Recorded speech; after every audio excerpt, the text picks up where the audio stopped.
Hello, my name is Gustavo Chiriboga, and today I will present a brief overview of sleep disorders. First, I would like to talk about sleep physiology before I talk about the disorders. First of all, the sleep cycle is divided between two broad categories, REM or rapid eye movement and non-REM.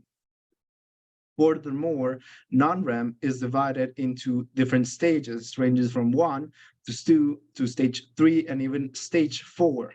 There's an ongoing discussion between the difference between stage 3 and stage 4, and this video will not cover that topic.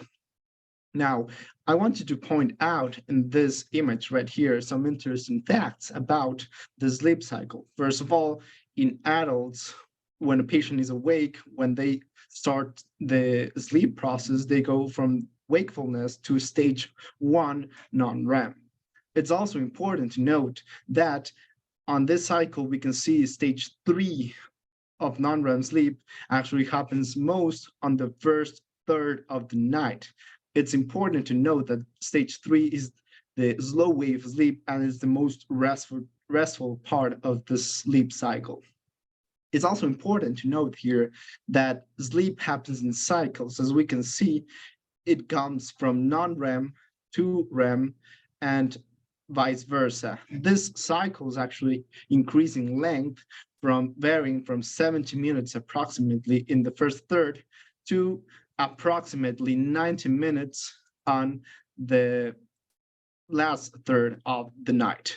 It's also important to note that REM actually increases in time during the night, and approximately it comprises about 20 to 25% of sleep.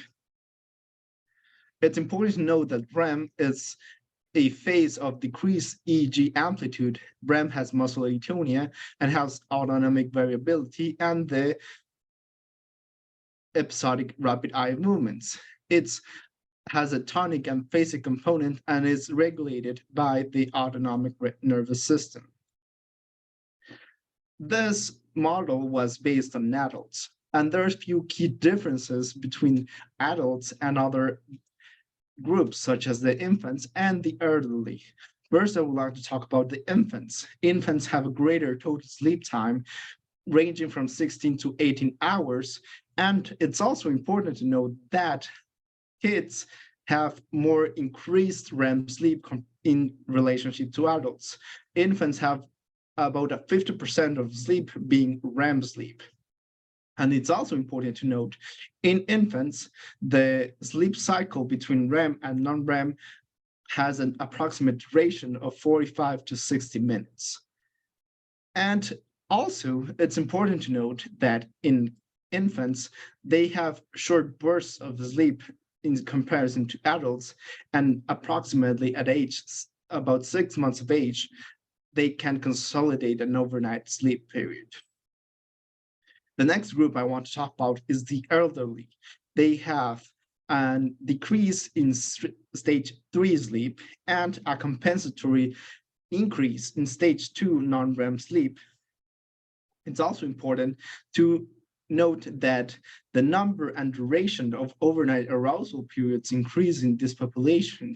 Sleep fragmentation actually occurs from the increase in overnight arousals and may be exacerbated by the increasing number of medical geriatric conditions that the elderly population may suffer from, such as sleep apnea, musculoskeletal disorders, or cardiopulmonary diseases. And also, older populations may be more sensitive to auditory stimuli, leading to frequent arousals. Now, I would like to talk about sleep disorders. These are the topics that we will talk about. It's important to know that the diagnosis of the sleep disorders have 3 major components to it: a good medical history, a good medical exam, that can help identify medical conditions that may be contributing to the sleep problems, and to conclude, sleep studies such as polysomnography. I want to talk a brief moment about polysomnography and what it is. It's essentially a bunch of tests done together while the patient is sleeping. First of all, I would like to mention the sensors on the face and scalp monitoring the EEG or electroencephalogram to monitor brain activity during sleep. It's also important to note that there's sensors on the skin measuring muscle tension. And during the polysomnography, we actually do an EMG. It's important to also note that there are sensors in the eyes to measure the eye movements. Also of note, it's important to know that the airflow is also monitored via sensors in the nose and mouth. And there's a sensor on the finger usually to monitor the oxygenation of blood. Now, I would like to point out in the chest area, there are two things. First, there are sensors to monitor the EKG of the patient. And second of all, there are sensors in the rib muscles to actually monitor the breathing effort of the patient. And finally, sensor in the legs to record twitches, jerks, or the movement of the legs. Now, I would like to talk about insomnia. Usually people have a good grasp of what generally insomnia is. It's a difficulty falling asleep. It's a common sleep disorder that maybe people may have, and it can affect their work-life balance. It can lead to irritability, depression, anxiety, difficulty paying attention, and difficulty paying focus on task and remembering things. But it's also important to note when someone's getting a clinical history of a patient to note what type of insomnia the patient has. There are three types of categories of insomnia. First is onset insomnia. So these are the patients that go to bed at, let's say, 10 p.m., but they start sleeping at 3 a.m. And there's a lag between going to bed and actually sleeping. The next category, it's middle insomnia, and those are the patients that actually get to bed at the time they want to, for example, 10 p.m., but they constantly wake up during their sleep, and that bothers them because they have to constantly go back to sleeping. And lastly, late insomnia, which is the patient that can go to bed at the time they desire, let's say again 10 p.m., but they actually wake up earlier than they would like to. For example, they would like to wake up at 6 a.m. or 7 a.m., but they actually end up waking at 3 a.m. in the morning, and they have an inability to resume sleep. There's a few types of treatment of insomnia. First of all, I would like to say there's a non-pharmacological treatment, and it's based basically on the principle of sleep hygiene. And I would like to talk more about sleep hygiene in another disorder of sleep in a few minutes. And right now, I would like to focus on the medical part of it. There's non-benzodiazepine hypnotics and benzodiazepine hypnotics that promote sleep by enhancing the widespread inhibitory activity of GABA. There's also antidepressant medication that have a sedative effect by altering the histamine release in the brain. And lastly, the orexin receptor antagonist, which target the orexin system that promotes arousal in the hypothalamic and brainstem arousal centers. The second disorder I would like to talk about is sleep apnea. Again, there are different types of sleep apnea. Central sleep apnea, there's the definition here on the screen, but in other words, it's when a patient has no air flowing into the lungs, and the belts in the polysomnography test don't measure any effort from the patient to actually breathe. This problem is basically like the brain forgot to breathe. The risk factors for central sleep apnea is older adults, males, and patients with certain comorbid medical conditions such as heart failure. and patients who use chronically medications such as opioids, benzodiazepines, gabapentin drugs, and antidepressants. Next is obstructive sleep apnea. And obstructive sleep apnea is when the patient is trying to get air into the lungs, but the upper airway has collapsed. And because it's blocked, the patient has an effort to breathe, but air is not actually flowing through the upper airways. Here are the risk factors for obstructive sleep apnea, and I would like to point out that we have obesity, congestive heart failure, type 2 diabetes, and preoperative for bariatric surgery. It's important to note that there is a correlation or a similarity with these risk factors and metabolic syndrome. And last but not least, mixed apnea, which has basically components of both central and obstructive sleep apnea. Now, how to diagnose?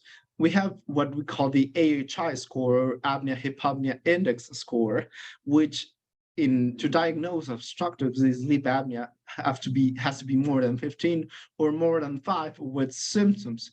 That is certainly similar to diagnosing central sleep apnea, which also needs more than 5 central apneas or hypopneas per hour of sleep with symptoms. Then we go in this algorithm to patient education. It's important to note that the treatment of sleep apnea is a process, it's a conversation between the physician and the patient about what type of mask will they get, what if they would like CPAP or any other alternative therapies, and what will be their goals and hopes for the treatment. Now, I would like to discuss about CPAP. CPAP is what we call continuous positive airway pressure. The goal is to find the right amount of pressure to prevent the airway from collapse. And what the CPAP titration study will do is essentially the same thing as polysomnography, but with the machine in the room. That is to measure actually what pressure the patient needs, because what we want to do is to continuously open the airway so air can flow, because the the pressure to maintain an open airway, it's lesser than the actual pressure needed to open up a collapsed airway. Therefore, if a patient without CPAP breathes throughout the night, they will need to exert a greater pressure to actually breathe during sleep, and that's what causes the symptoms. So what we want to achieve with CPAP, as this graphic suggests, is to prevent that collapse and prevent the need for excessive pressures in the lungs. Then I would like to talk about the behavioral aspects of the treatment of sleep apnea. It's important, as we said, with the risk factors, that patient lose weight, ideally to a BMI of 25 kilograms per meter.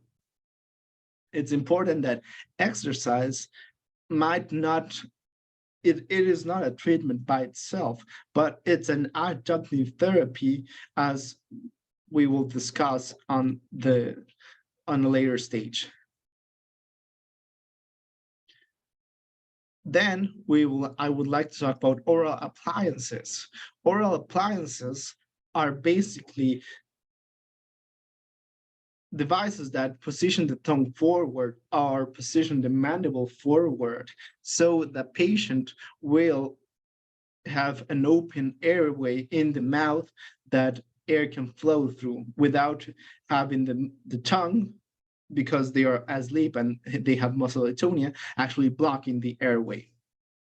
Next is the surgical treatments of sleep apnea, and basically that's the most common is uvulopalatopharyngoplasty, which is a reforming or rearranging of the tissues in the uvula and subsequent areas so that it can have a greater diameter so air can flow through it. And lastly, the other treatments that are important to talk about is, would patients want to talk about medicines that can help with sleep apnea? It's important to note that there are medicines like nasal decongestants that people may want to try, but they are not recommended for the treatment of sleep apnea. Oxygen is also something that people might like to talk about, but oxygen is not recommended as a primary therapy for obstructive sleep apnea because it may reduce nocturnal hypoxemia, but oxygen supplementation may prolong apneas and potentially worsen nocturnal hypercapnia. And lastly, modafinil is recommended as an additive therapy for patients who have excessive daytime sleepiness, even if you are already treating sleep apnea with something like a CPAP machine. Also, it's important to note in central sleep apnea, as we said before, there are risk factors, for example, congestive heart failure, and treating those underlying medical conditions, such as with medical therapy, cardiac resynchronization, or vascular system devices that help with heart failure, it can have an effect on central sleep apnea to make it better. But that doesn't mean it is the sole treatment for central sleep apnea. And lastly, as I said before, weight loss, it's an adjunctive treatment, not the most important treatment for sleep apnea. Then I would like to talk about narcolepsy. Narcolepsy is when patients are very drowsy throughout the day and they have these times that they have an irresistible need for sleep. And patients may also experience what we call cataplexy, which is basically a brief moment of muscle atonia when triggered by laughter, joking, or tingling sensations, and that causes a bilateral loss of muscle tone that causes the patient to fall down. It's also important to note that patients with narcolepsy can have hypocretin deficiency. And lastly, when we do a polysomnography in patients with narcolepsy, they have REM sleep latency of 15 minutes or less. We talked about the sleep cycles of REM and non-REM in normal adult patients, and they lasted about 70 minutes. But in patients with narcolepsy, they have a very fast start of REM sleep compared to normal adults. The treatment for narcolepsy is modafinil or armodafinil, which is the best. It increases dopamine levels and that increases the wakefulness of the brain. It can have side effects such as headache, nausea, and occasionally insomnia, but it's very rare that it can produce severe, dangerous symptoms or side effects. And the other I would talk about is amphetamines. Amphetamines also increase dopamine, but to a lesser degree, they also increase serotonin and norepinephrine. And they can also be abused. So it's important to note which patients might benefit or not from amphetamines. And it's important to talk about the possibility of abuse with amphetamines. And now I would like to talk about sleep hygiene. What do we mean by sleep hygiene? And it's important to do that in narcolepsy too. Sleep hygiene is basically a ritual of sleeping and knowing that the bed, that the area where one sleeps is actually just to sleep. So a good sleep hygiene is keeping a consistent bedtime and awake time. So going to bed at the same time every day and going back and waking up at the same time every day too. Also, people should avoid alcohol and caffeine approximately hours or at least a half an hour before going to bed. And the room in which a patient sleeps must be a sleep-friendly room. What we mean is that the room should not have excessive lights and should not have excessive noise in the room so that the patient can actually manage to get some sleep. And lastly, people should limit the use of electronic devices because those devices can emit blue light, and that blue light interferes with the body's internal circadian rhythm, and that affects their sleep.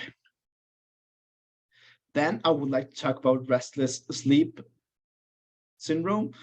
Restless leg syndrome has 5 diagnostic criteria, and this diagnostic criteria is by the Restless Leg Syndrome Study Group.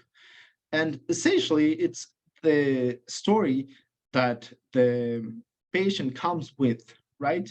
It's an urge to move their legs that worsens with activity. It's relieved when the patient actually gets up from bed and moves their legs. And it's worse in the evening or in the night. There are a few rating scales for restless sleep syndrome, and this is from the international study group. And severeness can vary from very severe to actually mild symptoms. The treatment for restless sleep syndrome is dopamine agonist. It's dopamine agonists were the first line of treatments formerly, but actually they have known to cause an incidence in worsening of symptoms, and that is why we actually nowadays use alpha delta ligands, and those should be tried first. And the alpha delta ligands, what they do is actually regulate the calcium channels voltage influx at nerve endings, and they regulate the depolarization of nerves in the legs. Therefore, it is thought that it will help with the management of symptoms in restless legs syndrome. Also, there are non-pharmacological therapies, and these are therapies that patients can actually do them by themselves. The preferred activity is physical movement, but that might not be always possible. For example, people can actually be on a plane or a car and they have the symptoms and they need other types of physical activities or of activities to do that are not moving the legs or massaging them. So mentally engaging activities can also reduce or eliminate symptoms.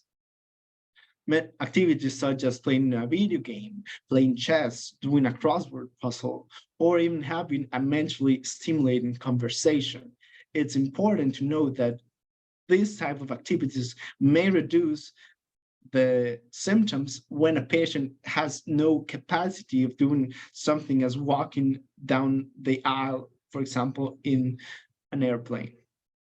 And something I would like to talk about regarding therapy in restless leg syndrome is that is abstinence from caffeine or nicotine or alcohol actually good in restless leg syndrome? And the literature suggests that it doesn't actually affect or worsen the symptoms of restless legs. It does not exacerbate, but some patients may find a benefit from refraining from the intake of these 3 substances. And lastly, I would like to talk about parasomnias. Parasomnias is basically a catch-all term for unusual behaviors that people experience prior to falling asleep, while asleep, or during the arousal period between sleep and wakefulness. We have determined that usually parasomnias happens on transition points from going to sleep to actually sleeping, and from when a patient switches from non-REM sleep to REM sleep. So at those transition points, parasomnias may happen. The first is actually the non-REM related parasomnias. These are the first is confusion or arousal, and as its name suggests, is when a patient awakes confused and doesn't know where he is.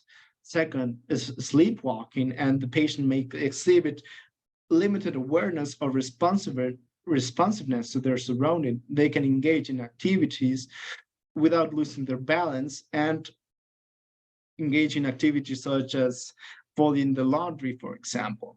And night terrors, it's important to denote as a different thing from nightmare disorder, because people with night terrors often cry, they scream, they make nonsensical sounds, but when they wake up, they do not remember anything particularly fearful from what they were experiencing. And that is in contrast to nightmare disorder, which I would like to talk about next. Everybody can have a nightmare, and it's important to note the difference between a nightmares occasionally in people and a nightmare disorder. A nightmare disorder is when people constantly have nightmares and that affect their living conditions. They can have fatigue, distress, and other daytime impairments because of that condition. And actually, people do remember the nightmares as opposed to sleep terrors. Then I would like to talk about REM, sleep behavior disorder, and that's basically when people act out their dreams, when they act out driving a car, or they might act out even a fight, and they might punch their significant other in the bed. And sleep paralysis, when the patient goes to sleep and briefly lose the ability, or when the patient wakes up and briefly lose the ability to move their body as they're waking up or falling asleep. And it can be an anxiety-induced and anxiety-driven thing, because they can have even hallucinations going to sleep or waking up from sleep, and that can cause fear in the patient, as we can see on the other column of hypnopompic or hypnagogic hallucinations. And lastly, I would just like to mention bedwetting or enuresis, and it refers to the involuntary urination during sleep. It's quite common in children, and to be considered a parasomnia, it must occur in a person aged 5 years or older. Thank you for your time and for giving me this opportunity to talk with you about sleep disorders.